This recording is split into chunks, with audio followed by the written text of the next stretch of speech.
The check hit my palm with the weight of 1,000 unspoken words. I stood in the doorway of our home office, the paper trembling between my fingers like a leaf caught in autumn's final breath.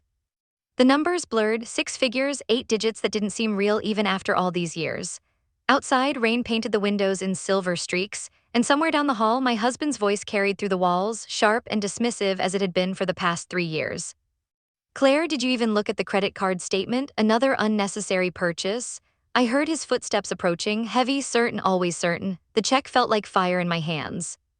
I tucked it into the pocket of my cardigan just as he rounded the corner, his reading glasses perched low on his nose, his phone held out like evidence in a courtroom. Explain this, he said, gesturing at the screen. $147 at the craft store. What could you possibly need with that much yarn? I looked at his face. The man I'd married 14 years ago, the man who'd held my hand through my mother's funeral, the man who now looked at me like I was an expense he couldn't justify. Levi, I said quietly, I needed supplies. Supplies, he laughed, but there was nothing joyful in it. Claire, do you have any concept of what I do to keep this household running? The hours I put in, the clients I manage. While you sit here knitting things nobody asked for, my throat tightened. I felt the check's edges cutting into my palm through the fabric. We talked about this, he continued, pacing now, his voice rising with practiced frustration. We agreed you'd either contribute meaningfully or stop wasting money on hobbies. You don't work, you've never worked. I've carried us for 14 years, I do work. He stopped pacing. Excuse me? I work, I repeated, my voice steadier than I expected. I just don't work at the things you see. Rain slashed against the windows of the brownstone, the kind of downpour that made the whole world feel underwater, muffled, distant, separate from itself. I stood in the kitchen at 5:47 a.m., cradling a chipped mug of coffee that had gone cold 20 minutes ago. The house was still dark except for the pale glow of the streetlight bleeding through the curtains. 3 years. 3 years since I'd started waking up before dawn, before Levi stirred, before the world demanded anything from me. 3 years since I'd created the alias, Ellen Merrick, and built a business from scratch in the hours he thought I was sleeping in. I'd wanted to tell him so many times. The first year when I hit my first 100,000, I'd rehearsed the conversation in the shower, letting hot water wash away my nerves while I practiced the words. Levi, I have something to share, something incredible, something I built on my own. But then dinner would come and he'd ask about the grocery bill, or he'd glance at my laptop and say, still playing around on spreadsheets. Or he'd complain about his workplace, his colleagues, his clients, and somehow, without fail, turn the conversation back to how I couldn't understand because I didn't have a real job. The words always died in my throat. Now at 5:47 a.m., with rain drumming an insistent rhythm and the silent windows reflecting a tired woman in her late 30s, I opened the laptop and watched my inbox fill with overnight messages. Ellen, the Christensen account closed. $240K in consulting fees, you're a miracle worker. Hi Ellen, we reviewed the proposal. Can we schedule a call to finalize the $85K retainer? Ellen, I can't thank you enough. The workflow redesign saved our department. I closed my eyes. The numbers danced behind my lids, 680,000 last year. More than Levi had made in the past 3 years combined, and he had no idea. Claire Merrick was 39 years old, though she looked older in the mornings. The kind of age that settles into the spaces between your bones when you spend years making yourself small for someone else. She'd grown up in a house where money was a constant whisper, never enough, always too tight, something that dictated mood and meals and whether her mother smiled at the end of the month. Her father had left when she was 8, and her mother had worked double shifts at the hospital to keep them afloat. Claire learned early that survival meant invisibility. The less you needed, the less you could be blamed for. She met Levi at a coffee shop in graduate school. He was loud and confident, the kind of man who ordered for both of them without asking her preference. She found it charming then, his certainty, his easy assumption that he could take care of everything. He had a job offer waiting at a mid-tier investment firm. He had a plan. He had the kind of stability that made Claire's anxious heart slow down, but somewhere along the way, his certainty curdled into condescension. His care became control. His love became a ledger of what he'd given and what she'd failed to return. Their daily routine was a careful dance of avoidance. He left for work at 7:30 a.m., kissed her forehead, never her lips, and reminded her to check the mail. She spent her mornings on projects he thought were hobbies, the handwoven blankets she made for charity, the baskets she designed for farmers' market booths, the careful accounting of household expenses he'd never bothered to learn. He didn't know about the business. He didn't know about Ellen Merrick, the consultant who'd transformed a failing mid-sized logistics company into a regional powerhouse. the consultant who'd redesigned workflows for a medical supply chain and saved them $3 million in operational waste, the consultant who'd built a reputation for fixing what others had broken. Claire had started small, a single client she'd found through a forum for former executives. She'd been so nervous for that first call that she'd hidden in the bathroom with a towel pressed against the door to muffle her voice. But the client had loved her ideas, loved her clarity. Asked for more, and Claire, with nothing to lose and everything to prove, had said yes. Now her business had 32 clients, a waitlist, and a tax bill that made her dizzy. And still, every morning, Levi kissed her forehead and reminded her to check the mail. The brownstone was a relic from a better time in their marriage. 4 bedrooms, a garden that had never been planted, a study that Levi claimed as his own. The walls were painted in muted grays and beiges, colors that didn't challenge, didn't demand attention, didn't suggest that anyone living here had opinions. Claire had always hated the colors, but when she'd suggested a terracotta accent wall, Levi had laughed and said, "Stick to what you know." On Thursday mornings, she walked to the cafe 3 blocks away. The Barista Bean, a modest place with cracked leather chairs and a tinny espresso machine where the owner, an older man named Gerald, always had a seat saved for her by the window. He didn't know her real name. He called her Ellen. "I saved you a blueberry muffin," Gerald said, sliding the plate across the counter. "You looked tired yesterday." "I'm always tired," Claire said, smiling despite herself. "You work too hard." She laughed softly. If only he knew, the cafe was her sanctuary. Here she could be Ellen Merrick, the woman who commanded respect, whose opinions were sought after, whose recommendations changed the trajectory of businesses. Here she could spread her papers across the table, take calls with clients, negotiate rates that would make Levi's jaw drop. Here she wasn't invisible. One Thursday she noticed another regular, a man in his late 40s with salt and pepper hair and kind eyes, always reading a battered copy of some business memoir. He always sat in the corner, nursing his black coffee for hours. Their eyes met once, just once. He nodded politely and she nodded back, the kind of small acknowledgement that meant nothing and yet meant everything to someone who spent most days unseen. 3 Thursdays later he approached. "Sorry to interrupt," he said, gesturing at her laptop. "But I overheard you mention Porter's 5 forces to someone on the phone. Most people don't know that framework."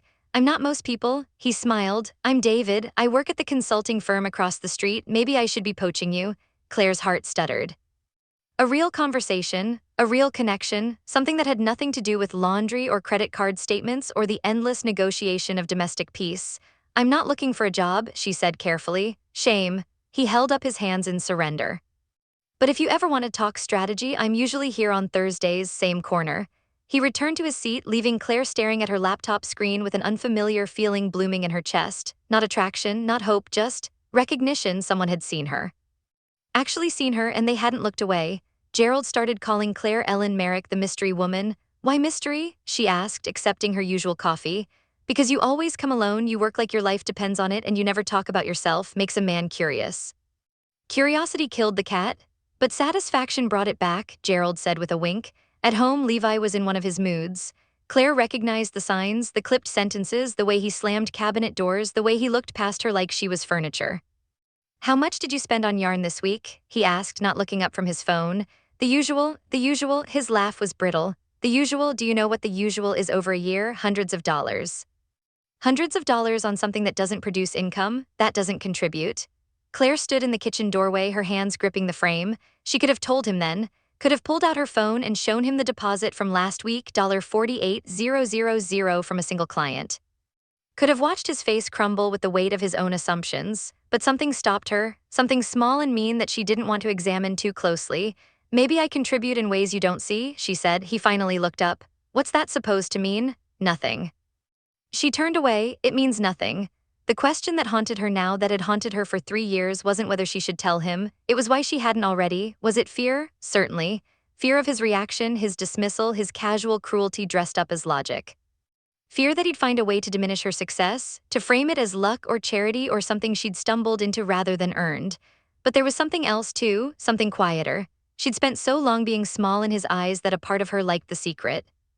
Liked having something he couldn't touch, couldn't take credit for, couldn't control. And then there was the other thing, the possibility that terrified her most of all.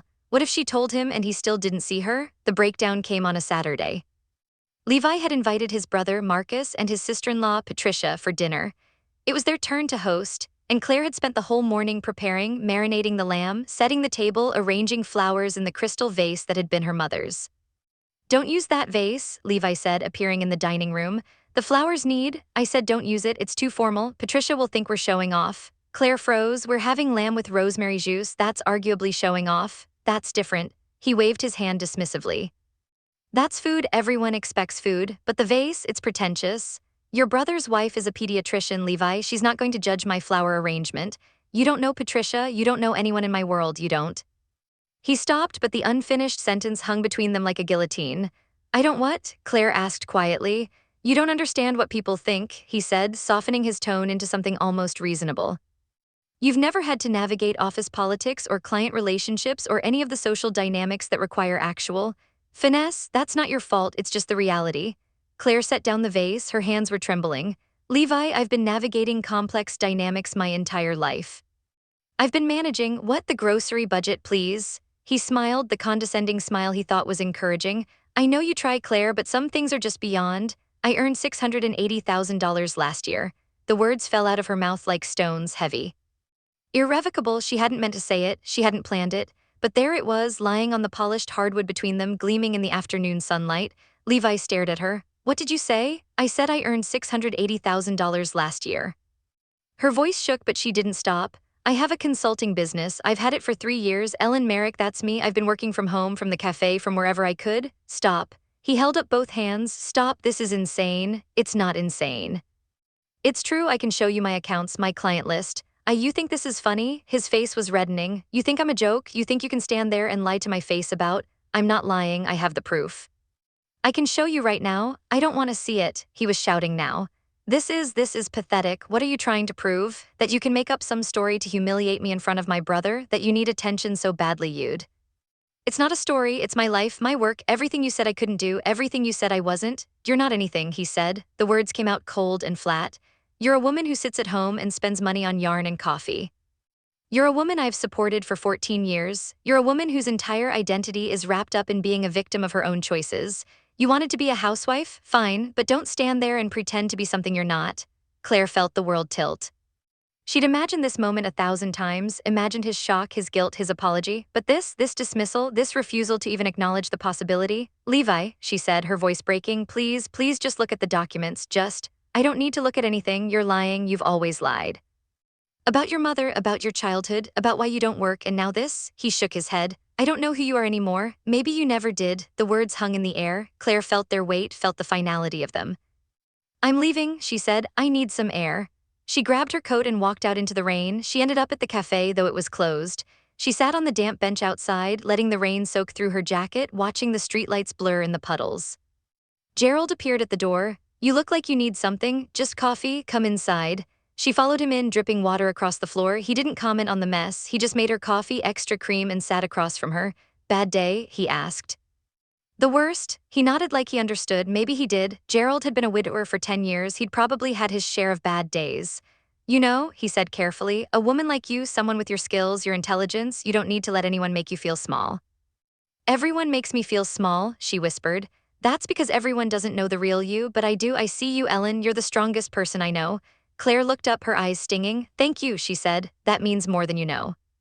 He reached across the table and squeezed her hand, an old gesture, a fatherly gesture, but beneath it was warmth, genuine and uncomplicated. Tell me, he said, what happened? She told him everything, the business, the secret, the marriage, the breakdown. Gerald listened without interrupting. When she finished, he leaned back in his chair. You need to leave him, he said. Gerald, I'm serious. He's eaten your soul, Ellen. I've seen it happen to people. They give and the other person just takes. You've been invisible for so long you've forgotten how to even want to be seen. I don't know if I'm brave enough. Bravery isn't about being unafraid. It's about being terrified and doing it anyway. Claire didn't go home that night.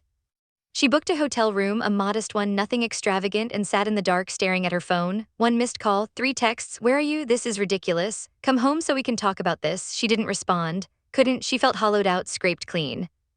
The next morning, she logged into her accounts. It was a habit now, this ritual of affirmation.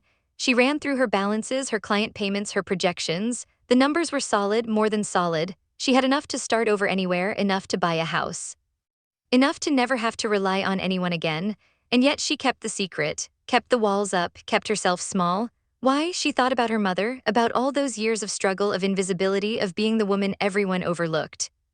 Her mother had died believing she was nothing. a single mother who'd failed her daughter who'd never amounted to anything. But Claire had watched her mother stretch meals, mend clothes, work shifts that left her too exhausted to speak. She'd watched her mother sacrifice everything, ask for nothing, and die with nothing but debt and grief. That was what Claire feared most, not poverty, not failure, but the erasure. The slow, grinding disappearance of a life spent giving everything away. She picked up her phone and called her biggest client. Ellen, Mark answered cheerfully. To what do I owe the pleasure? I need to take 2 weeks off, she said. Emergency? Of course, are you okay? I will be. Take as long as you need. Your project is on hold, everyone will wait. Thank you, Mark. You've earned it, Ellen. Whatever it is, I hope you know how much you matter. The next day, Claire returned home. Levi was waiting in the kitchen, his arms crossed, his face a mask of controlled anger. Where were you? Hotel, you just left, didn't even tell me where. I didn't think you'd care. Claire, Levi, I want a divorce. The words came out smoothly. Too smoothly, like they'd been sitting in her throat for years, waiting for this moment. You're being dramatic, we had a fight, people have fights, you don't just… I'm not being dramatic, I'm being honest for the first time in 14 years. His face twitched. This is about that lie, that ridiculous story about money. You think I'd actually believe? It's not a story. I can show you right now my bank statements, my client emails, my contracts. She walked to the study, grabbed her laptop, and brought it to the kitchen. Here. See for yourself. Levi stared at the screen. His eyes moved across the numbers, the deposits, the balances, the tax documents. His face went through a series of transformations, disbelief, confusion, shock, and finally something that looked like horror. Who is Ellen Merrick? He asked quietly. Me. You're a consultant, yes. To who? Fortune 500 companies, logistics, medical supply chains, I fix broken systems. These deposits, this is real, every penny. Levi sat down heavily. Why didn't you tell me? Because you never saw me, you never looked. All you saw was what I wasn't, what I didn't do, what I cost. You never saw what I built. He was quiet for a long time, then to her shock he started to cry. I didn't know, he whispered. I genuinely didn't know, I know you didn't. That's the problem. I'm sorry, I'm so sorry, Claire, I've been such a don't. She held up her hand. Don't apologize, it doesn't matter anymore. Claire, please, I can change, I can be better, just give me another chance. Levi, I gave you 14 years. 14 years of making myself small so you could be big. 14 years of accepting your criticism, your dismissiveness, your casual cruelty. 14 years of believing I needed you. You don't need me, he said, his voice breaking. I know that now. No, you don't. She shook her head. You still don't understand. It's not about need, it's about respect. You never respected me, not once, and you can't learn respect overnight. I can try. I don't want you to try. Her voice was final. I want you to leave. Levi moved out 2 weeks later. He took the SUV, the camping gear, and the set of golf clubs he'd never used. He left behind the brownstone, the furniture, and a cloud of regret that filled the house like fog. Claire spent her first night alone in the house with a bottle of wine and the silence. She'd expected relief, catharsis, maybe even joy. Instead, she felt grief. Not for him, not really, but for the life she'd thought she was building. The dream of partnership, the fantasy of being seen. I loved you, she whispered to the empty room. I really did love you, but love wasn't enough. Love had never been enough. She went to the study and opened the drawer where she kept her most precious possession, her mother's engagement ring. It was worn and dated, a simple band with a single tiny diamond that had cost her father next to nothing.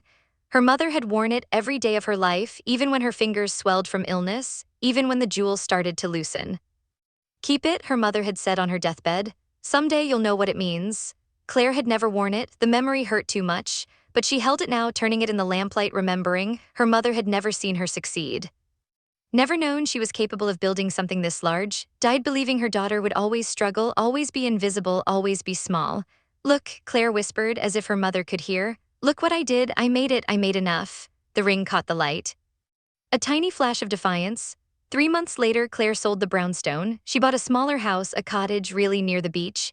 It had a whitewashed facade and a garden that she planted herself, filling it with flowers that demanded attention, terracotta pots, bright blooms, colors that didn't apologize.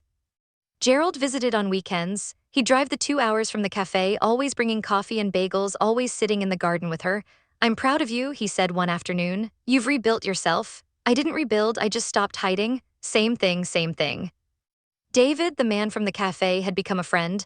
Not more than a friend, Claire wasn't ready for that, might never be ready, but a genuine connection, someone who saw her clearly and didn't look away. You should teach, he said one day, start a masterclass. People would pay hundreds to learn what you know. I don't want to be famous. No one said famous, I said effective. You could change people's lives. Claire considered it, the possibility of helping others build what she'd built.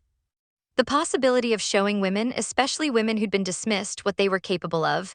"I'll think about it," she said. The final moment came on a Tuesday. Claire was in her new study, a sun-filled room with windows overlooking the ocean, when a letter arrived, handwritten.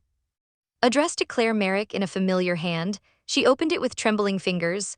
"Claire, I don't expect forgiveness, I don't deserve it, but I need you to know I understand now. After you left, I went through our accounts. Your accounts, I saw the deposits, the client names.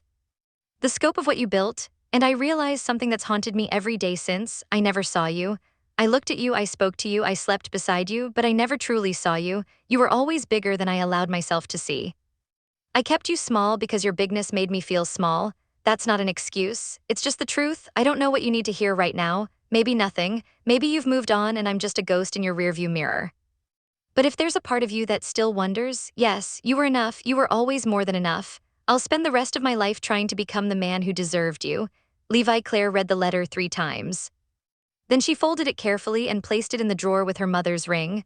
She didn't cry, she was done crying over him, but she felt something shift in her chest, not forgiveness, not yet, but a quiet release, a letting go of the anger she'd carried for so long. The masterclass launched 6 months later. Claire called it Building from Invisible, a 12-week program for entrepreneurs who felt overlooked, dismissed, and underestimated. Within the first month, enrollment quadrupled. She taught from her cottage, her ocean view serving as the backdrop for lectures that changed lives. But her real success came in smaller moments. A message from a woman in Nebraska who doubled her business in 3 months. A call from a single mother in Florida who'd finally quit her toxic job and started her own consulting firm. A thank you note from a woman in Oregon who'd been told she was too emotional to run a company and now ran 3. "The greatest lie anyone ever told us," Claire said in her final lecture, "is that we need to be visible to be valuable, but the truth is simpler. The truth is that we were always valuable, we just didn't know we were allowed to believe it." On the first anniversary of her divorce, Claire walked along the beach at sunset. The tide was low and the sand was packed smooth, a perfect canvas for footprints. She walked until she found a quiet spot, then sat down and watched the waves roll in. She thought about her mother, about the years of invisibility, about the nights she'd lain awake wondering if she'd ever matter, and then she thought about the ring. The engagement ring still in her drawer, still holding its tiny diamond, still waiting. She hadn't worn it yet. Wouldn't probably. It wasn't the right ring for her, too small, too thin, too tied to a past that no longer fit. But maybe she'd have it reset, a new setting. A new meaning, a new promise. Maybe she'd wear it as a reminder she was valuable, she'd always been valuable. That night Gerald called, just checking in, he said. "How was the walk? Peaceful, really peaceful? Good, that's what you needed, isn't it?" "I think so." She paused. "Gerald, thank you for everything. I didn't do anything, you did the hard part. No, you saw me when no one else did." There was silence on the line, then Gerald spoke, his voice soft. "Ellen, I've been in this business for 30 years. I've met thousands of people, and I can tell you without hesitation that you are one of the most remarkable people I've ever known. What makes you say that? Because you built something from nothing. Because you survived someone trying to make you small, because you're still standing, and because after everything you still found it in you to help others." Claire closed her eyes. "The ring," she said. "My mother's engagement ring, I want to have it reset." "For yourself?" "Yes." "For myself, that's perfect," Gerald said. "That's exactly right." Claire wore the ring to her first live event. It was a small venue, a converted warehouse in the city, but it was full of women who'd come to learn, to grow, to find their own invisible selves and make them visible. She stood at the podium, her hands trembling slightly, the ring catching the stage lights. A single diamond. A new setting, a new promise. 4 years ago, she began, I was a woman who just told her husband she earned $680,000 a year, and he didn't believe me, not because I hadn't earned it, but because he couldn't see it, he couldn't see me. She paused. The room was silent, and the truth is I couldn't see me either. So I started this journey, this impossible, terrifying, heartbreaking journey to learn how, to find the woman who'd been hiding, to trust the woman who'd been building, and to finally let her shine. She held up her hand, the ring glittering. "This ring belonged to my mother, she never got to see me shine, but I carry her with me every day. And tonight I want you to know you are not invisible, you are valuable, you were always valuable. And it's never too late to start believing it." The applause was thunderous. Claire stepped back from the podium, her heart full. She'd done it, she'd finally done it. If this story touched your heart, don't forget to like the video, subscribe for more unforgettable stories, and share it with someone who needs to remember their own value today. Because everyone deserves to be seen. Everyone deserves to shine. The ring caught the light one last time as the camera faded, and somewhere, somehow, Claire's mother was smiling.